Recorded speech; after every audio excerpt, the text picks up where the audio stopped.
Kita mulai enggak bunyi.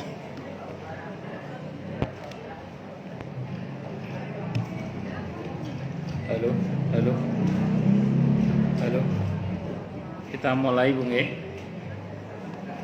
Assalamualaikum warahmatullahi wabarakatuh.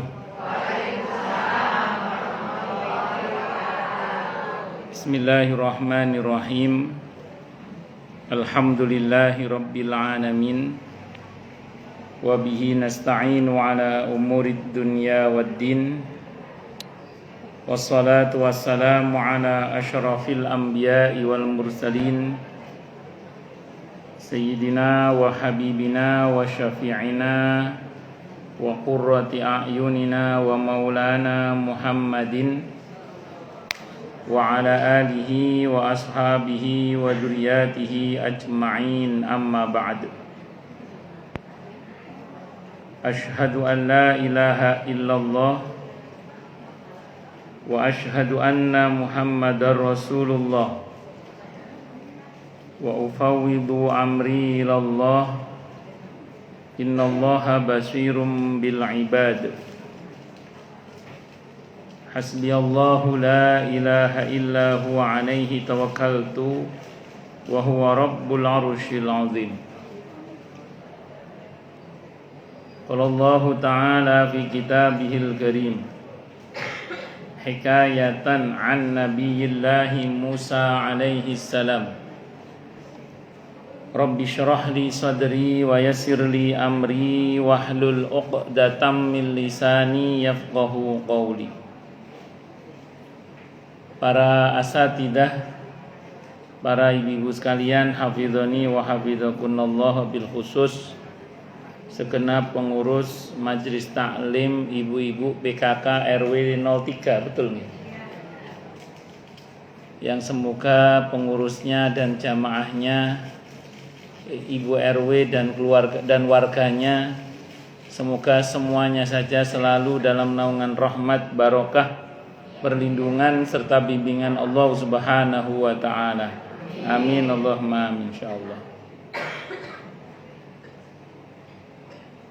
Pertama-tama tentu mari kita haturkan puja dan puji syukur kita ke hadirat Allah Subhanahu wa ta'ala dengan berucap alhamdulillahi rabbil alamin. Mudah-mudahan dengan hamdalah ini nikmat dari Allah untuk kita ditambah. Karena Allah telah berjanji dalam Al-Qur'an di surah Ibrahim ayat 7, A'udzu billahi samii'il 'aliim minasyaitonir rajiim. Wa idz adzana rabbukum la in syakartum la azidannakum wa la in kafartum inna 'adzabi lasyadid. Jadi kalau kita bersyukur, sungguh nikmat dari Allah untuk kita ditambah. Dan kalau kita kufur, kita diingatkan oleh Allah akan siksa yang sangat pedih.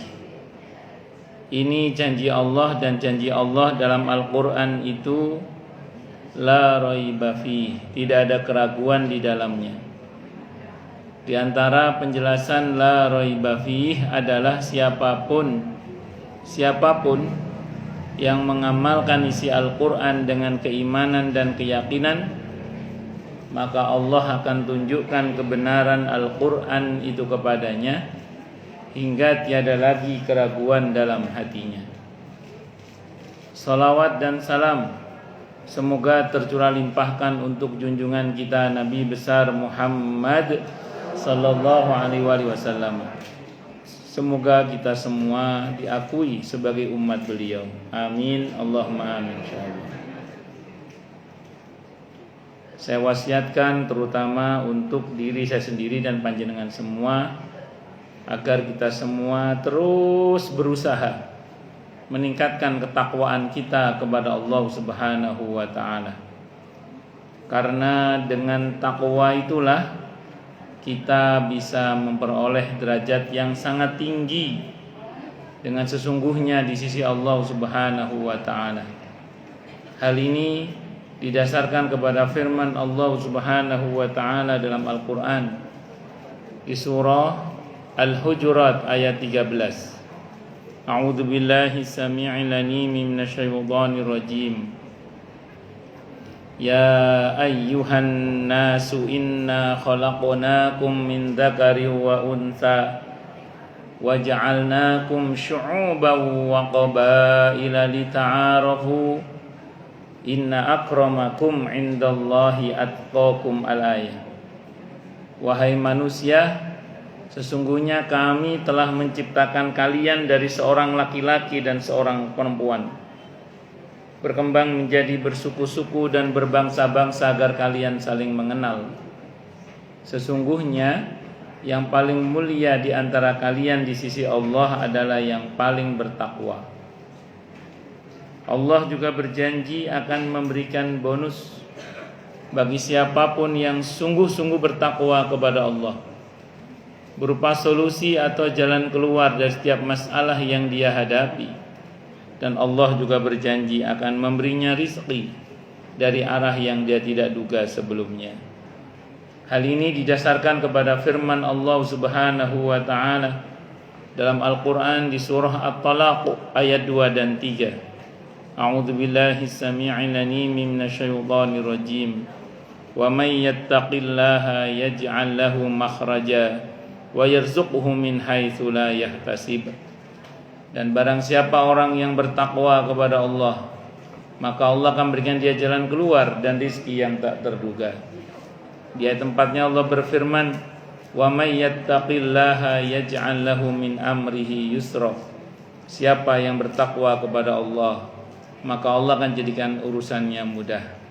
Semoga kita semua minal muttaqin, bahkan lil muttaqina imama. Amin, Allahumma amin insyaallah. Terima kasih pada Ibu Bekti selaku MC. Jangan panggil Ibu Bekti no, Ibu no. Panggilan jenengan Ibu Bekti apa Ibu? Oh, Ibu Yana ya. Kalau Bekti itu nama suami. Oh, Ibu Yana dan teman-teman tim hari ini terima kasih. Jazakumullah khairan, semoga Allah balas dengan yang lebih baik untuk semuanya nggih. Amin. Allahumma amin. Siang ini saya diminta untuk bicara tentang bulan Ramadan.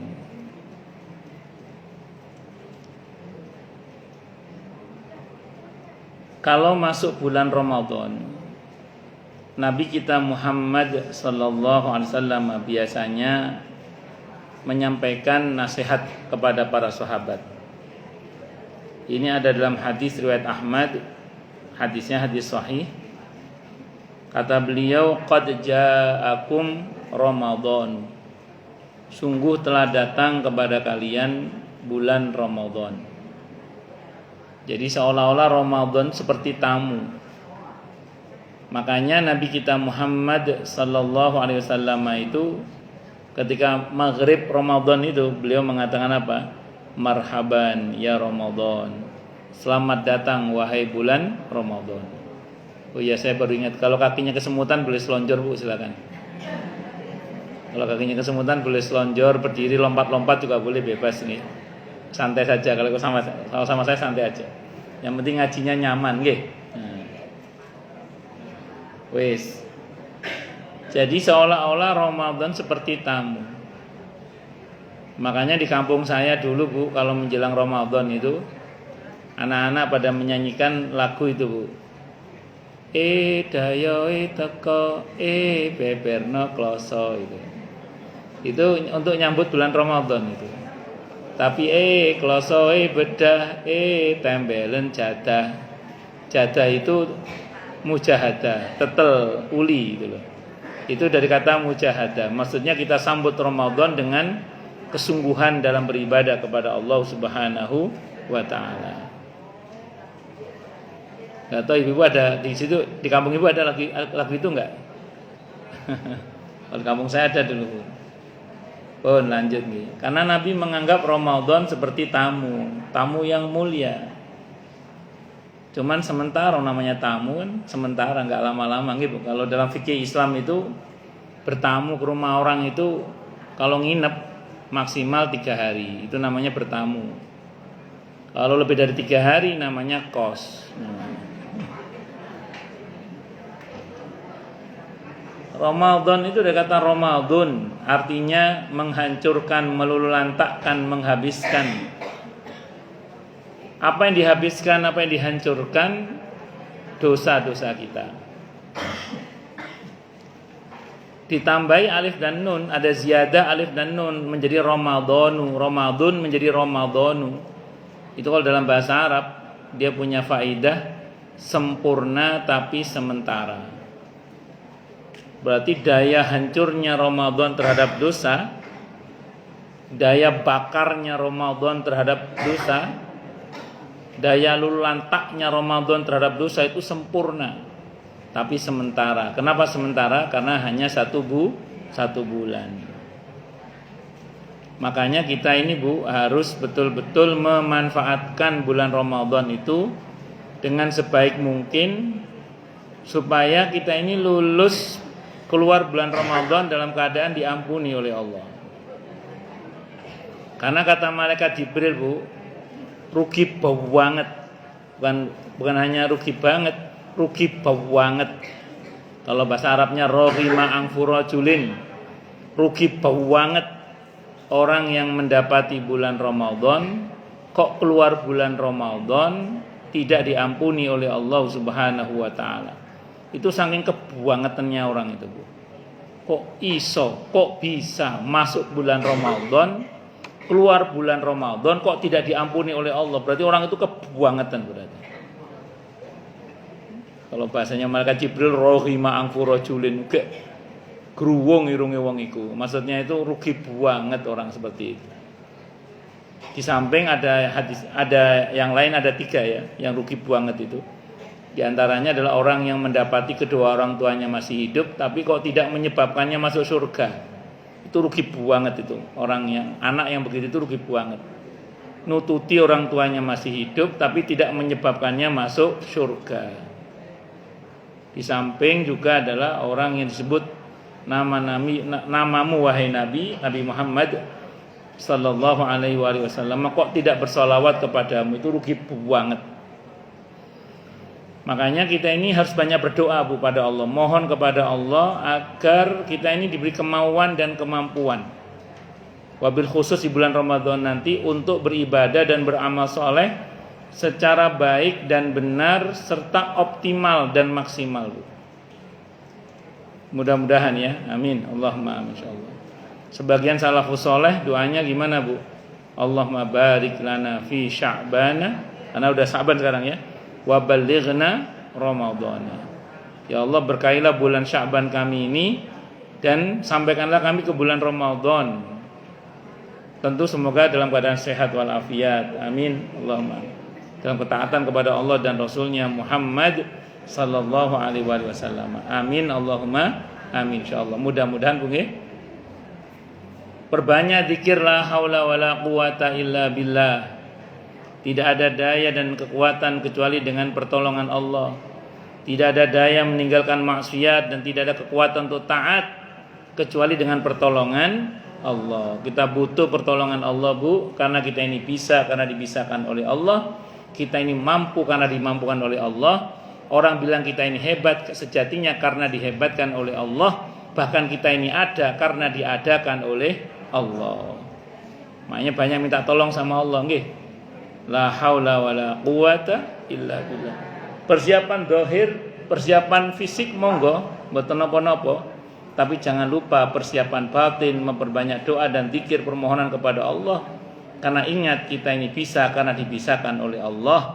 Kita ini mampu karena dimampukan oleh Allah. Bahkan kita ini ada karena diadakan oleh Allah. La haula wala quwata illa billahil aliyyil azim. Atau doa sebelum salam niku Bu, Allahumma inni ala dzikrika wa syukrika wa husni ibadatik. Agar kita ini diberi kemauan dan kemampuan Bu oleh Allah untuk mau dan mampu beribadah dan beramal soleh dengan baik dan benar. Wabil khusus selama bulan Ramadan Bu.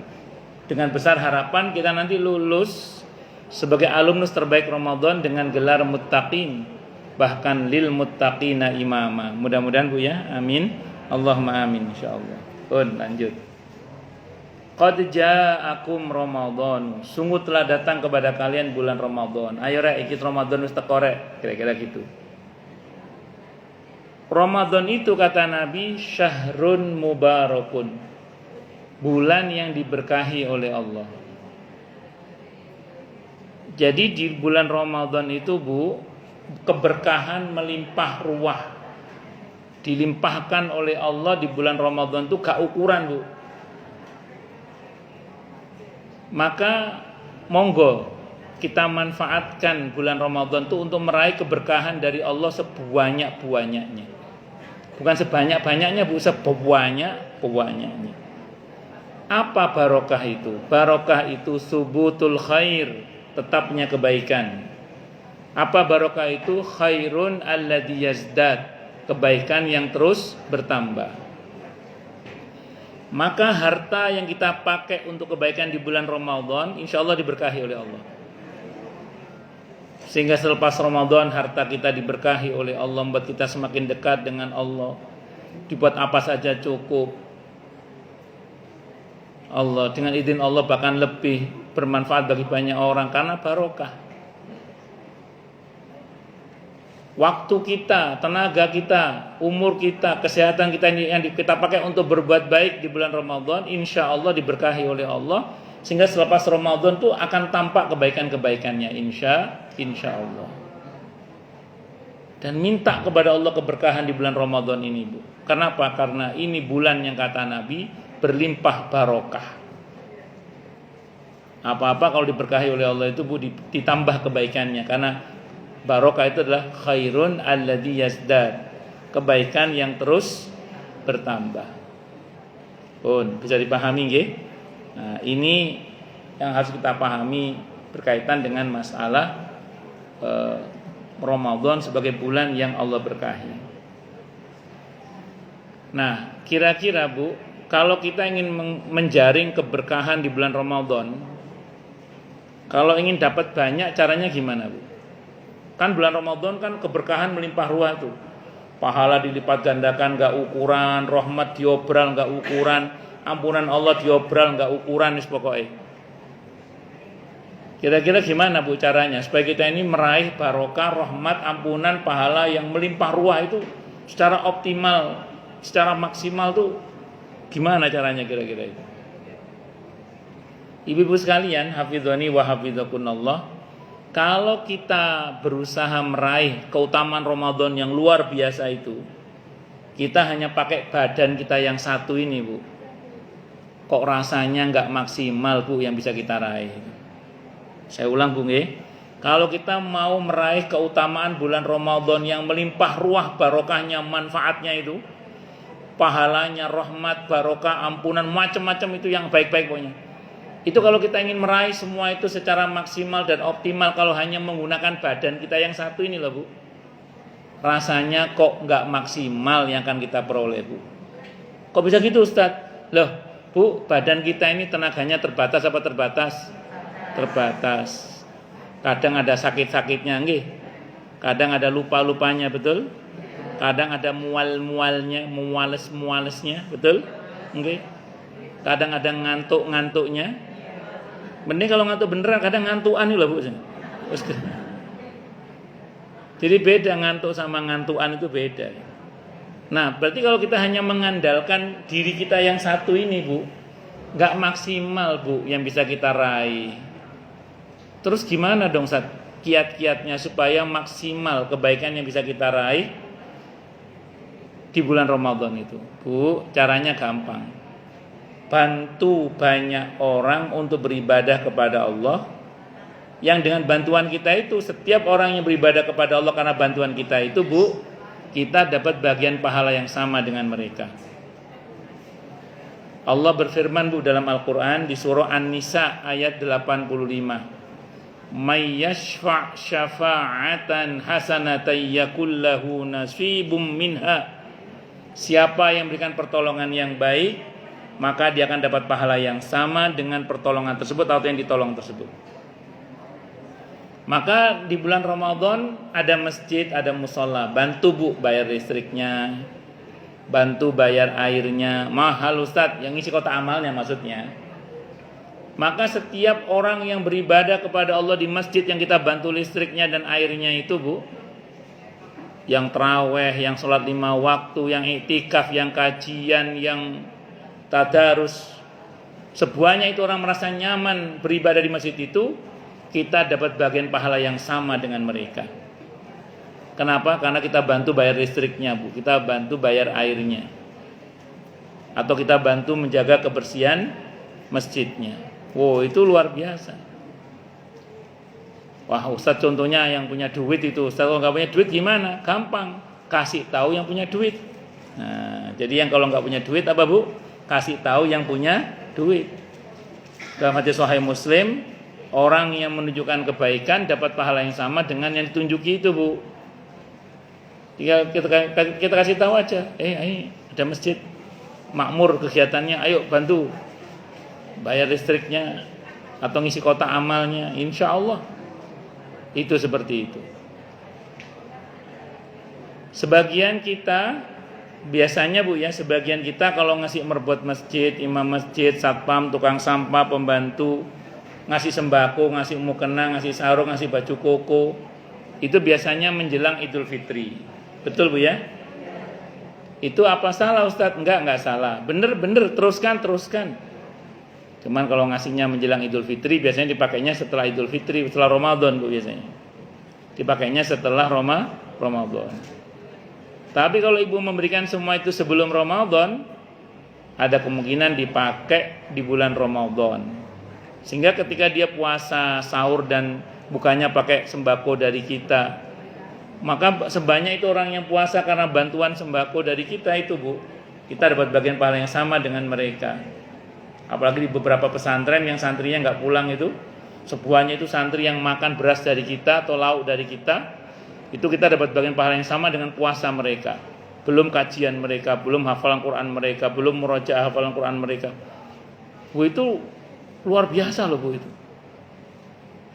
Atau kita ambil bagian nanti di waktu ada buka dan sahur, kita ambil bagian, saya bagian kurmanya, saya airnya, saya nasinya, apa macam, monggo.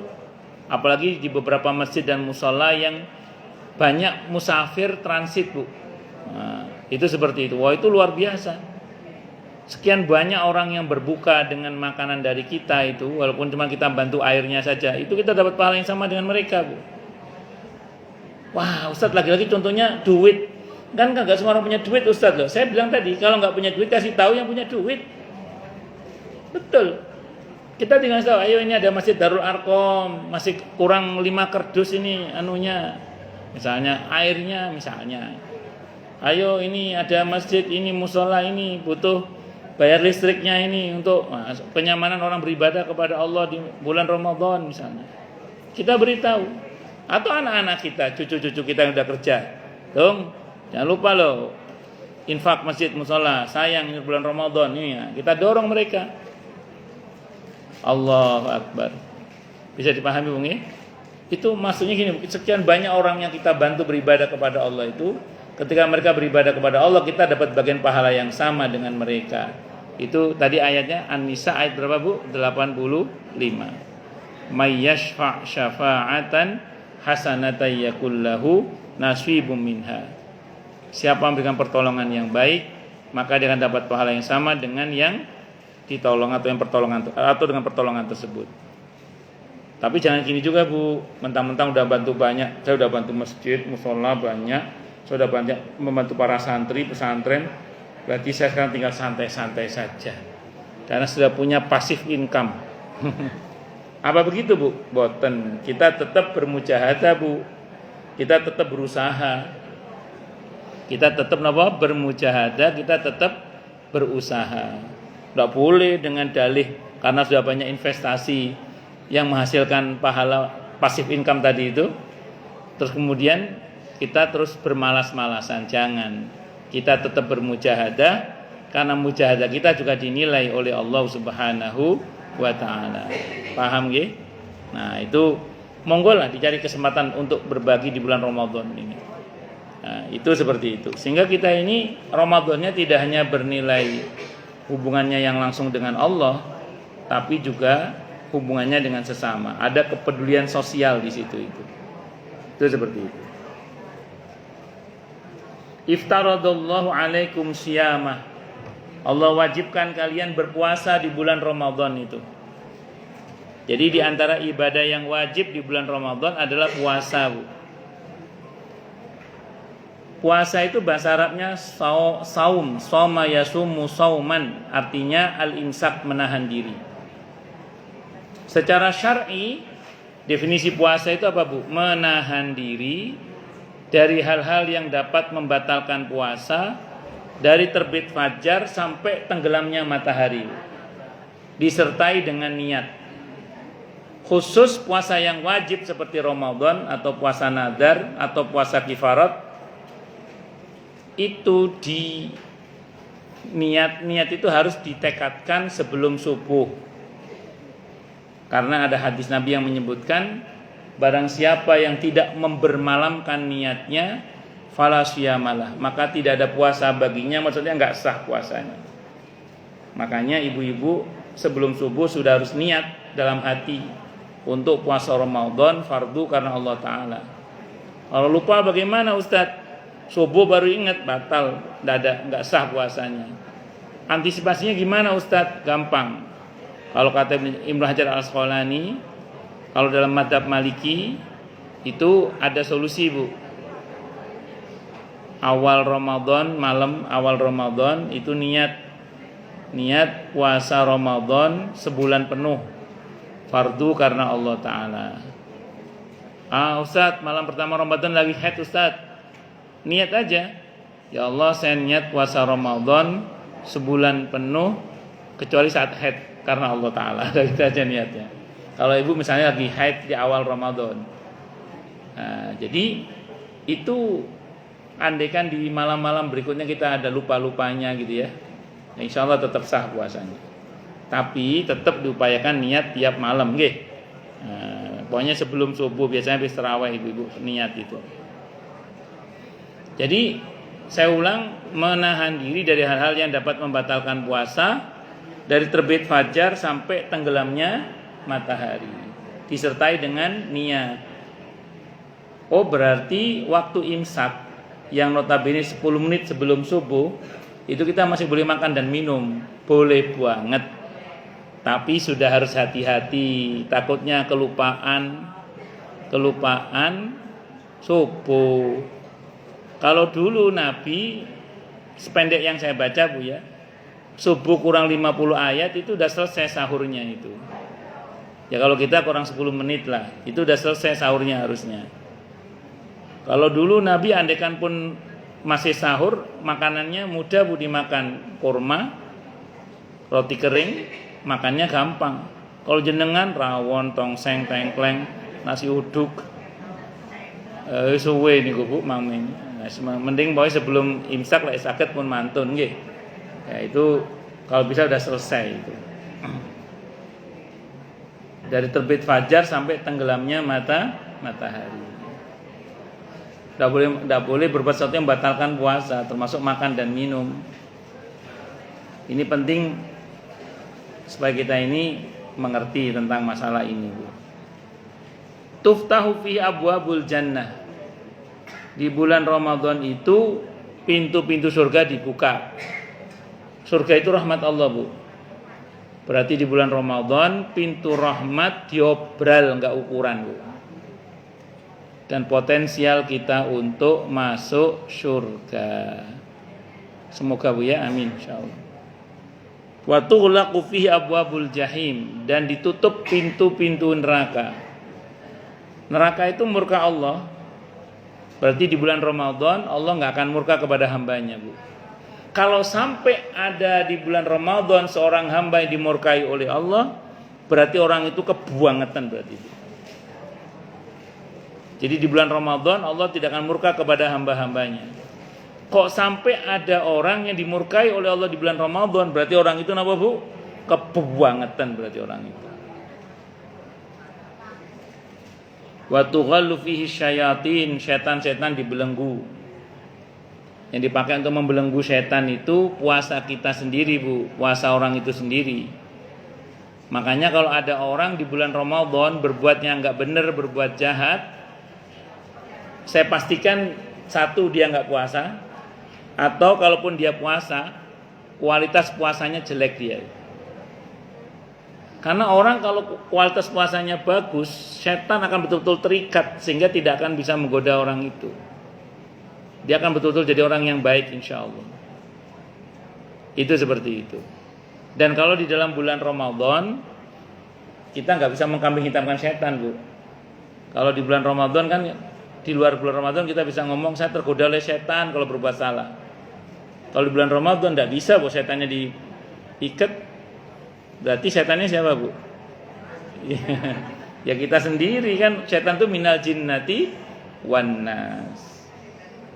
Wa tughallu fihi asyayatin fihi lailatun khairum min alfi syahr. Di bulan Ramadan itu ada malam yang lebih baik daripada 1000 malam. Itu malam apa, Bu? Malam Qadar, Lailatul Qadar. Man hurima khairaha faqad hurima.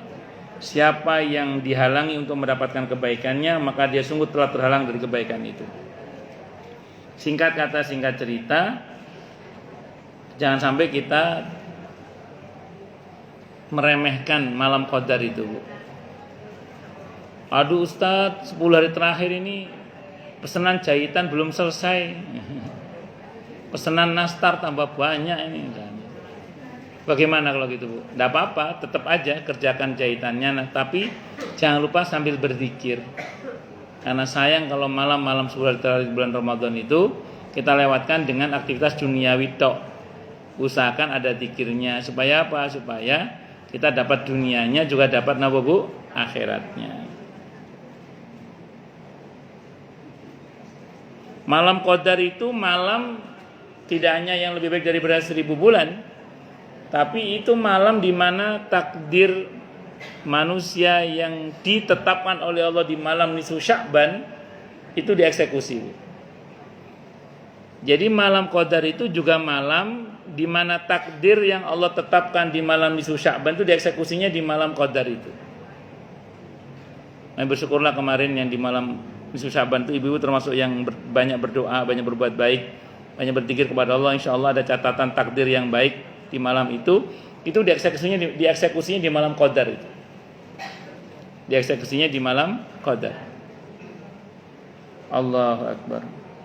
Nah, pertanyaannya sekarang adalah begini, Bu. Bagaimana caranya, Ustaz, supaya Ramadan kita ini berkualitas? Ibadah kita di bulan Ramadan ini berkualitas, tidak hanya sekedar besar kuantitasnya, tapi memang juga besar kualitasnya di sisi Allah Subhanahu wa ta'ala. Ibu-ibu sekalian, hafidhoni wa hafidhakunallah, ketika Ibnu Abbas menjelaskan firman Allah dalam Al-Quran di surah Al-Mulk atau surah Tabarak ayat 2, Alladzi khalaqal mauta wal hayata liyabluwakum ayyukum ahsanu amala. Allah yang telah menciptakan hidup dan mati dengan segala pernak-perniknya untuk menguji kalian siapa yang paling baik amal perbuatannya. Kata Ibnu Abbas, Bu, radhiyallahu anhu, beliau mengatakan yang paling baik amal perbuatannya itu diukur dari 1 ikhlasnya, 2 benarnya, Bu. Jadi kalau ingin amalan kita berkualitas, itu tolok ukurnya 1 ikhlasnya, 2 apa, Bu? Benarnya. Harus ikhlas dan benar. Yang pertama ikhlas. Ikhlas itu, Bu, dari kata akhlasa yukhlisu ikhlasun, artinya memurnikan. Apa yang dimurnikan? Akidah kita, tauhid kita, iman kita. Jangan sampai terkotori oleh hal-hal yang dapat merusaknya atau membatalkannya. Seperti apa? Syirik besar, kufur akan ayat-ayat Allah, murtad, naudzubillah min syarri dzalik. Jangan sampai kita berbuat semua itu. Karena kalau sampai kita berbuat salah satunya saja, apalagi 3-tiganya, kalau nggak tobat lah, Bu, ya, itu kita bisa menghadap kepada Allah dengan 0 kebaikan. Kenapa? Karena tidak Allah anggap kebaikan kita gara-gara kita berbuat sesuatu yang membatalkan akidah kita atau tauhid kita. Sebagaimana salah satunya ada dalam firman Allah di Al-Quran di surah Al-Kahfi ayat 105 itu. fahabitat a'maluhum falanuqimu lahum yaumal qiyamati wazna. Gara-gara dia kufur akan ayat-ayat Allah, maka hancur leburlah amal kebaikannya, enggak dinilai oleh Allah gara-gara dia kufur akan ayat-ayat Allah tadi itu. Dan nanti di akhirat Allah tidak akan timbang amalnya. Kenapa enggak ditimbang? Ditimbang itu kalau ada perbaikan baik buruk, Bu. Kalau enggak ada perbandingan baik buruk, enggak bisa timbang, alias langsung masuk neraka. Nauzubillahi min syarri dzalik. Nah, hati-hati jangan sampai kita berbuat syirik, jangan sampai murtad, jangan sampai kufur akan ayat-ayat Allah. Makanya jangan lupa berdoa, ya muqallibal qulub, tsabbit qalbi ala dinik. Agar Allah tetapkan iman Islam kita. Jangan remehkan doa, Rabbana la tuzigh qulubana ba'da idh hadaitana wa hab lana min ladunka rahmah innaka antal wahhab. Di surah Ali Imran ayat 8 ibu nggih. Yang kedua yang mesti kita jaga kemurniannya adalah niat kita, Bu. Niat untuk berbuat semata-mata hanya karena Allah. Al-An'am ayat 162. Qul inna salati wa nusuki wa mahyaya wa mamati lillahi rabbil alamin. Katakanlah wahai Nabi, sesungguhnya salatku, ibadahku, hidup dan matiku seluruhnya itu semata-mata hanya karena Allahu Rabbul Alamin. Jam segini enaknya tidur, Bu, ya. Tapi buku pilih ngaji ini luar biasa loh ini. Ini luar biasa. Semoga untuk kita pahala yang luar biasa dari Allah. Amin. Allahumma amin. Oh, saya teruskan ya. Jadi ditata niat, Bu. Puasa ini karena Allah. Jangan karena diet. Jangan karena ingin menurunkan berat badan. Jangan karena sehat. Ingin sehat, jangan. Karena Allah. Diet itu mah bonus saja. Tahun kemarin saya ada jamaah saya itu cerita sama saya. Terbesitnya dalam hati saya puasa Ramadan untuk menurunkan berat badan, Ustaz. Langsung mencret saya katanya. Diare. Turun berat badan turun juga emang, tapi kan mencret. Nauzubillahi min syarri dzalik. Ditata niat karena Allah, langsing mah bonus, Bu, ya. Nah, jadi yang penting niatnya karena apa? Karena Allah. Ditata niatnya karena Allah. Orang menyambut Ramadan ini senangnya macam-macam loh, Bu. Kalau yang senangnya karena Allah, memandang Ramadan, kesempatan dapat ampunan Allah, kesempatan doa diijabah, kesempatan dirahmati oleh Allah, kesempatan dimaafkan oleh Allah, kesempatan untuk mendapat keberkahan dari Allah, kesempatan untuk pokoknya yang basisnya akhirat. Tapi ada juga yang Ramadan senang juga karena pesanan nastar banyak, terus jahitan baju banyak misalnya. THR. Oh, apa enggak boleh? Boleh, enggak apa-apa, asal tetap harus karena Allahnya itu jangan ditinggal, nggih. Nah, bukan enggak boleh senang pesanan nasar banyak, silakan aja, tapi harus lebih senang lagi karena ini rahmat diobral oleh Allah. Ini kesempatan dapat ampunan Allah, ini kesempatan dapat pemaafan Allah dan lain sebagainya. Bisa dipahami nggih? Nah, ini kita semua belajar, Bu, nggih. Yang ngomong juga masih belajar ini. Kemudian yang ketiga, memurnikan amal, Bu. Memurnikan amal.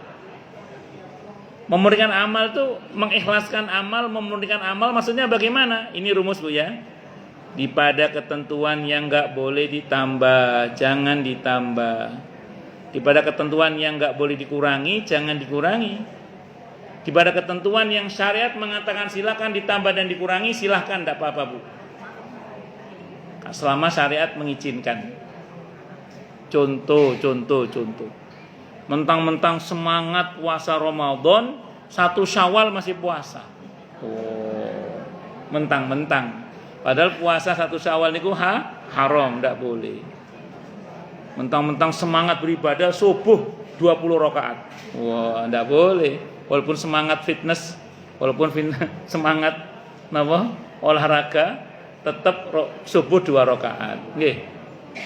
Nah, jadi jangan mentang-mentang semangat terus tambah-tambah padahal enggak boleh ditambah. Yang enggak boleh dikurangi jangan dikurangi. Pernah ada orang datang ke rumah, Bu. Dia bilang, "Pak Kiai, ini zakat fitrah untuk istri saya, untuk saya. Nah, ini untuk anak saya, Pak Kiai." anak saya ini umurnya baru setahun setengah Pak Kiai. Boleh nggak zakatnya 1,5 kilo aja? Itu kisah nyata Bu. Ada yang ngomong, ya Allah Pak, mau umur setahun setengah, mau seabad setengah, yang namanya zakat sudah ada ukuran sa'nya, yaitu 2,5 kilo atau 2,7 kilo ons atau 3,5 liter, atau dibulatkan 4 liter lah ya gitu. Itu lebih baik. Itu zakat Bu, lebih boleh, kurang enggak boleh. Zakat itu lebih boleh 3,5 liter, 4 liter, 2,5 kilo, 3 kilo. Itu boleh lebih. Kurang jangan. Lebih boleh, kurang jangan. Itu zakat itu. Pada ketentuan yang syariat mengatakan silakan ditambah dan dikurangi, silakan ditambah dan kurangi, enggak ada masalah Bu. Karena itu selama syariat mengizinkan. Contoh. Sering orang nanya ke saya itu Bu, Ustadz, habis taraweh, habis witir, nanti malam tahajud lagi boleh nggak Ustadz? Kalau nanya ke saya loh ya, boleh, saya bilang gitu. Memang ada dasarnya, ada. Hadisnya ditemukan dalam kitab Al-Minhaj, Syarah Sahih Muslim. Imam Nawawi mengutip riwayat bahwa pernah diketahui Nabi kita Muhammad sallallahu alaihi wasallam itu selesai sholat malam plus witirnya itu Bu, itu sholat lagi malamnya itu sambil duduk 2 rakaat. Berarti boleh Bu, tapi tidak ada witir 2 kali dalam semalam, nggih. Nah itu seperti itu. Ada orang nanya juga Bu gini, Ustadz, saya pulang kerja capek Ustadz, habis sholat isya kelenger ngantuk Ustadz, bangun sahur nggak terawih, witir tok Ustadz, saya cuma 3 rakaat, boleh nggak Ustadz? Ya boleh, terawih nggak wajib. Artinya dia ambil diskon malam itu nggak sholat qiyam Ramadan, nggak sholat terawih, nggak apa-apa. Cuman sayang aja sih. Kenapa? Karena ada janji dari Nabi kita Muhammad sallallahu alaihi wasallam, man qama ramadhana imanan wa ihtisaban ghufira lahu ma taqaddama min dzambi. Siapa yang melakukan salat malam Ramadan, qiyam Ramadan, tarawih maksudnya, dengan dasar iman dan mengharap ridha Allah, maka Allah akan ampuni dosanya yang telah lalu. Makanya kalau nggak sholat sayang aja. Terserah mau ambil paket lengkap. Dalam mazhab Syafi'i, tarawih itu maksimal 20 rakaat plus witirnya 3 rakaat. Ya nanti terserah. Kalau kebanyakan di daerah Jakarta dan sekitarnya ambil diskon 60%. 11 nggih. Ya semonggo lah daripada yang enggak sama sekali. Yang penting jangan ngebut nggih.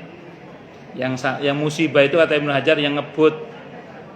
Saya dulu pas waktu di Jawa Timur ada sholat tarawih di musola itu, saking ngebutnya sampai sarungnya melorot.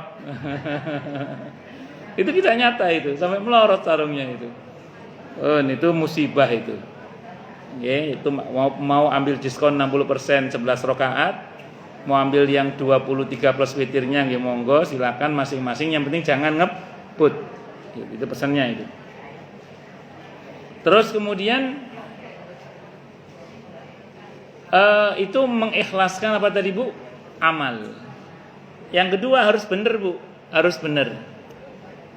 Untuk benar itu kata para ulama 2 syaratnya, harus dengan ilmu, yang kedua harus dengan ittiba, mengikuti sunnah Nabi kita Muhammad sallallahu alaihi wasallam. Yang pertama dengan ilmu. Kenapa kok mesti dengan ilmu? Kata para ulama, ya karena kullu man bi ghairi ilmin ya'malu a'maluhu mardudatun la tuqbalu. Orang yang beramal tanpa ilmu, amalnya ditolak dan tidak akan diterima oleh Allah. Makanya harus ngaji Bu, harus mau belajar. Ibu-ibu mau belajar, alhamdulillah, masya Allah. Harus mau belajar. Orang yang beramal dengan ilmu itu Bu, insya Allah dia bebas talbis iblis. Tidak akan terkena tipu daya iblis Bu. Apa diantara bentuk tipu daya iblis itu Bu? Sibuk dengan yang utama, secara bersamaan dia tinggalkan yang lebih utama. Contohnya apa Ustadz? Bukber, buka puasa bersama. Oh emang salah? Enggak salah. Buka puasa bersamanya enggak salah, bener. cuman keasikan ngobrol sama temen sampai lupa sholat maghrib, di sini nggak ada tempat lain. Ngono iku yo ono ngono iku.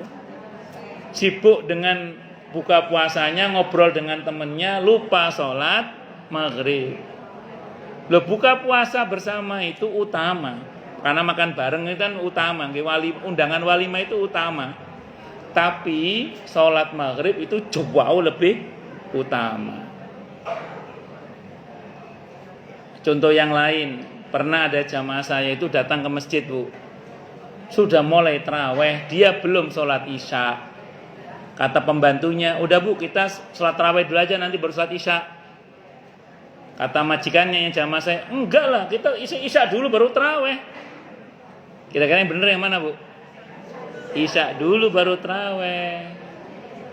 Jangan taraweh dulu baru isya. Taraweh memang utama, tapi sholat isya itu jauh lebih utama. Di samping disebut dengan qiyam Ramadan kalau setelah selesai sholat isya. Kalau belum sholat isya namanya belum sholat malam, belum qiyam Ramadan namanya. Itu pentingnya kita punya ilmu, Bu. Dan orang yang beramal dengan ilmu, insya Allah, Bu, dia tidak akan kena sesatkan oleh orang-orang yang sesat menyesatkan. Jadi ada orang itu yang sesat menyesatkan itu ada, Bu. Kalau kita ngaji ada ilmunya, insya Allah tidak akan mudah disesatkan oleh orang yang sesat menyesatkan. Tahun 2004, Bu, saat itu saya di Pasuruan saat itu. Pas saya ada di Pondok Sidokiri, ada Bahsul Masail di Jawa Timur saat itu. Nah, itu ada yang nanya, ada yang ngasih berita saat itu, Bu. Ada yang ngasih berita di daerah Pujon, Malang, Jawa Timur. Sapa wong Malang? Tahun 2004 di daerah Pujon, Malang, Jawa Timur itu ada sekelompok orang, katanya saya dapat laporan, betul apa tidak saya nggak tahu ini. Ada sekelompok orang komunitas yang gurunya itu ngomong gini, Bu. Orang puasa itu dilarang makan apapun dari terbit fajar sampai tenggelamnya matahari. Betul apa betul itu? Betul. Orang puasa itu dilarang makan apapun dari terbit fajar sampai tenggelamnya matahari kecuali lontong. Iya terus itu. Nah, iya. Tapi itu laporan nyata itu. Buktinya ada yang ngikut, berarti ada yang nggak berilmu, nggih. Tes yang berilmu mesti takon, non sewu Pak Guru, hadis tentang lontong itu di mana? Karena lontong itu kan bukan tradisi Arab, itu tradisi apa? Melayu. Ya ono ngono iku. Tahun 2006 saya dapat laporan di daerah Bekasi Timur, Duren Jaya, Bu. Itu komunitas yang buka puasanya jam 5 sore. Tanggung banget. Ditegur sama pengurus masjid, sama orang-orang masjid, Pak, buka puasanya kok jam 5 kok nggak maghrib? Apa jawabannya? Mas, maghrib waktunya sholat, buka itu jam 5. Ya apa? Itulah kalau ketemu sama orang Jawa Timur kayak saya. Duwe sandal tak? Nyilih sandalnya tak tapuk lambemu. Malah gitu kan? Ada orang begitu itu. Ada orang yang begitu itu. Ini kisah nyata tahun 2006. Mudah-mudahan udah nggak ada semua itu, mudah-mudahan. Amin insyaallah. Dapat ilmu semua, amin insyaallah. Makanya harus pakai ilmu, Bu, ya. Harus pakai apa, Bu? Ilmu. Itu seperti itu. Nanti di bulan Ramadan mungkin ada yang bayar fidyah. Ada beberapa yang ngasih fidyah itu berupa uang. Tidak sepenuhnya salah sih, cuman begini kata para ulama. Kan fidyah itu perintahnya ngasih makan. Kalau kita kasih uang, takutnya bukan dipakai makan, dipakai buat beli pulsa. Paham? Tapi kalau ibu ngasih beras sama ngasih uang enggak apa-apa. Karena berasnya insya Allah dimakan lah. Nah, uangnya dia buat beli lauk, buat beli pulsa, terserah dia deh itu. Yang penting kita kasih beras misalnya. Kok nggak makanan mateng aja Ustadz? Begini, makanan mateng boleh juga. Sahabat Anas bin Malik radhiyallahu anhu, ketika beliau sudah sepuh, akhir Ramadan bayar fidyahnya, diundang orang ke rumahnya, sebanyak bilangan Ramadan, suruh makan sepuasnya, mulai berkat, Bu. Tapi ingat, Bu, kita harus paham konteks. Orang Arab itu makannya kurma atau roti kering biasanya, Bu. Kalau nggak kurma roti kering. Ibarat nggak kemakan, itu bisa tahan beberapa hari bahkan beberapa bulan kalau untuk yang kurma, nggih. Kalau roti beberapa hari lah. Nah kalau panjenengan ngasih nasi padang, terus orang miskinnya lagi nggak mau makan, dimakan nanti basi nggak kemakan bu, maka mending pakai yang mentah saja beras. 1 mut per hari, 1 liter lah ya, lebih boleh kurang jangan, plus uang untuk beli lauknya lah misalnya. Monggo silakan kalau gitu. Bisa dipahami nggih? Nah, itu pahamnya pentingnya ilmu itu gitu, Bu. Dan yang terakhir adalah ittiba, mengikuti sunnah Nabi kita Muhammad sallallahu alaihi wasallam. Nabi itu kalau di bulan Ramadan banyak tadarus Al-Qur'annya, Bu. Ditarget nggih. Al-Qur'an, khatmul Qur'an berapa kali? Ngoten nggih? Saya lihat dari wajah-wajah Ibu ini kelihatan kok ini 3 juz. Juz jambu, juz apuket, juz yang royal Bu sedekahnya, baik yang sifatnya itu ke tempat ibadah maupun ke perorangan. Itu sekian banyak tempat ibadah yang kita bantu, sekian banyak orang yang kita bantu untuk sahur dan bukanya misalnya, atau untuk ibadah di dalam bulan Ramadan, kita akan dapat bagian pahala yang sama dengan mereka. Karena Nabi itu di bulan Ramadan lebih dermawan lagi. Ini semua kita belajar Bu ya. Pak Ustadz itu contohnya yang ada uangnya, nggak ada uangnya, saya ulang, kasih tahu yang punya uang. Kalau nggak punya uang, kasih tahu yang punya uang. Udah gitu aja. Atau kita bantu tenaga, bantu doa, itu juga bisa insya Allah. Yang penting kita banyak membantu orang. Dan pasti banyak lagi lah Bu yang lain-lainnya berkaitan dengan Ramadan, yang insya Allah masih kita bisa kita pelajari lah berkaitan dengan sunnah-sunnah Nabi kita Muhammad SAW, termasuk mensegerakan berbuka, mengakhirkan sahur misalnya. Nggih. Saya kira ini Bu yang bisa saya sampaikan, semoga bermanfaat. Baik, silakan yang mau tanya, protes, marah boleh silakan. Masalah itu masalah yang lain. Sampai jam berapa biasanya Bu Yana? Sampai jam berapa? Sebelum asar ya. Oke, monggo silakan. Asarnya masih agak jauh ini. Monggo silakan yang mau tanya, protes, marah boleh silakan. Masalah itu masalah yang lain. Kalau nggak ada nanti saya baca hadis berikutnya ini. Insya Allah. Monggo. Takutnya banyak pertanyaan Ibu, takutnya. Loh, jelas semua ini. Nggih, monggo Bu, monggo. Nggih, monggo. Assalamualaikum warahmatullahi wabarakatuh. Waalaikumsalam warahmatullahi wabarakatuh. Pertama saya tanya ya Pak Ustadz, saya pernah juga ya Pak ya. Nggih. Saya pernah juga lupa niat pas sudah subuh, ya Allah lupa niat gitu. Terus saya langsung niat. Tapi puasa juga Pak Ustadz, gimana tuh? Apa Baik. wajib diqodho atau wajib, atau saya boleh makan siang?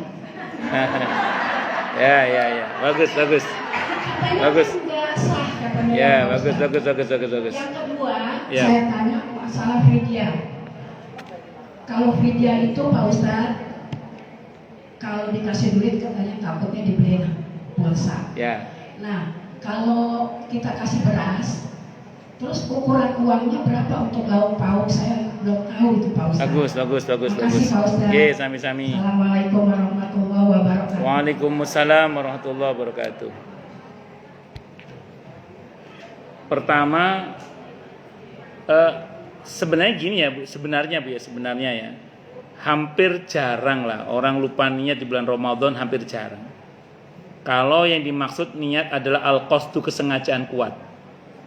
Tapi kalau yang Ibu maksud niat adalah nawaitu sauma ghadin an adai fardhi syahri ramadhana hadi sanata fardalillahi ta'ala misalnya. Kalau Ibu yang dimaksud adalah yang itu, mungkin banyak orang yang lupa. Tapi kalau kesengajaan dalam hati, karena niat itu kesengajaan dalam hati Bu, itu insya Allah nggak ada yang lupa. Contoh gini, ibu-ibu ketika mau tidur malam Ramadan, dalam hati udah niat mau bangun nggak nanti? Mau sahur ya niatnya. Mau ngapain? Sahur. Mau puasa kan? Puasa apa? Ramadan, fardu karena Allah Ta'ala, dalam hati udah punya niat gitu ya. Itu sudah niat Bu sebenarnya itu. Sebenarnya udah niat itu. Ibu pas sahur, makan itu, dalam hati pasti terbersit mau apa? Mau ngapain? Makan. Mau puasa kan? Besoknya mau puasa kan? Seharian mau puasa Ramadan kan? Itu sudah niat sebenarnya itu. Sebenarnya. Jadi makanya gini Bu, kalau pakai definisi yang itu, pakai definisi niat yang bermakna al-qasdu, kesengajaan kuat itu, sebenarnya di bulan Ramadan itu nggak ada orang lupa sebenarnya. Ya, bahwa lupa mengikrarkan. Lupa apa Bu? Mengikrarkan. Tapi sebenarnya dalam hati sudah punya tekad mau puasa besok. Maka insya Allah sih apa yang Ibu ceritakan tadi itu Ibu sudah niat sebenarnya. Buktinya bukan sahur tuh. Karena kecuali gini, Ibu capek habis kerja, sholat isya langsung tepar set. Nah, bangun subuh, nah itu belum niat. Itu insya Allah belum niat kalau itu insya Allah. Tapi kalau yang tertib Ibu tadi itu, kayak Ibu tadi kan kita tertib ya, ada Ibu tetap sahur tuh. Cuma lupa mengikrarkan saja. Insya Allah sih itu sah tetap puasanya. Lanjutkan aja. Yang saya maksud tidak niat itu, kalau kita merujuk pada definisinya tadi, itu kemungkinannya adalah habis sholat isya tepar gak kuat meledak set turu tidur, nggak niat sahur, nggak niat apa, karena saking capeknya. Kok bangun bablas subuh, belum niat sama sekali. Nah itu baru namanya belum niat.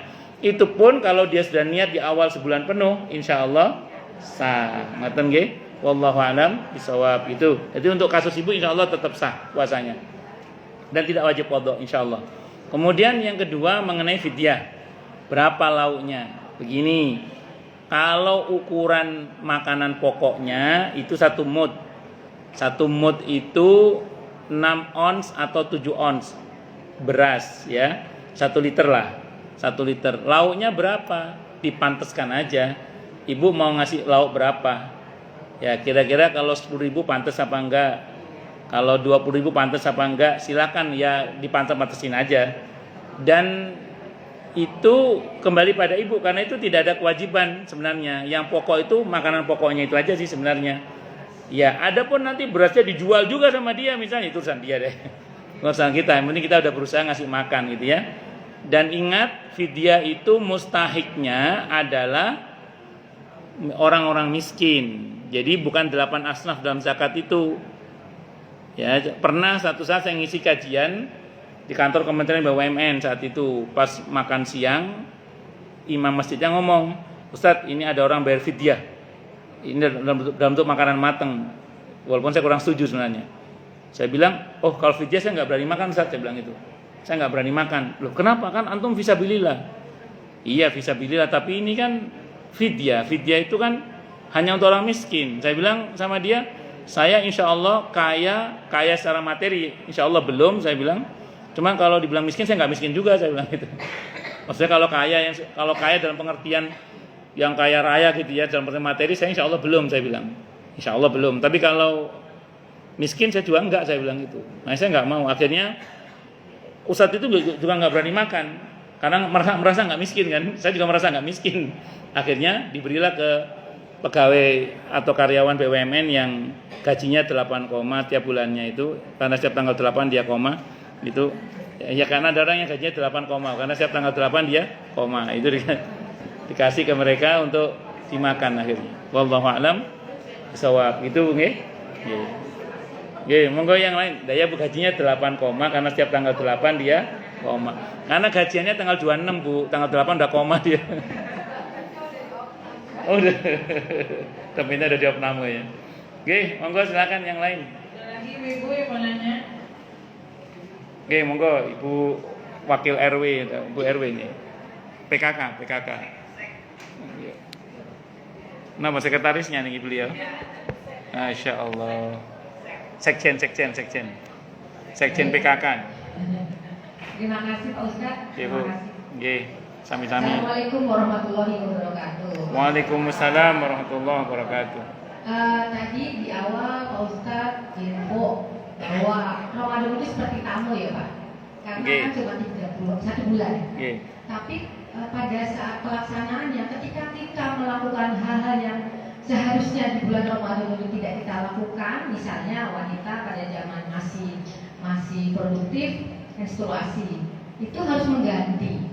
Kalau kita sebagai manusia nih, kalau dianalogkan cuma tamu gitu ya Pak, bahasanya kan cuma tamu gitu. Tapi ketika pelaksanaannya kita melakukan hal-hal yang di dalamnya itu harus dan kita tidak melakukan, kita harus mengganti. Satu, itu kadang-kadang kalau kita manusia itu orang kan cuma tamu gitu loh Pak. Nah itu satu ya Pak. Terus yang kedua, saya tidak mau mencontohkan orang lain, tapi saya mencontohkan saya sendiri. Pada masa produktif dulu, dan saya merasa bahwa saya nyebutnya itu pada saat zaman jahiliyah.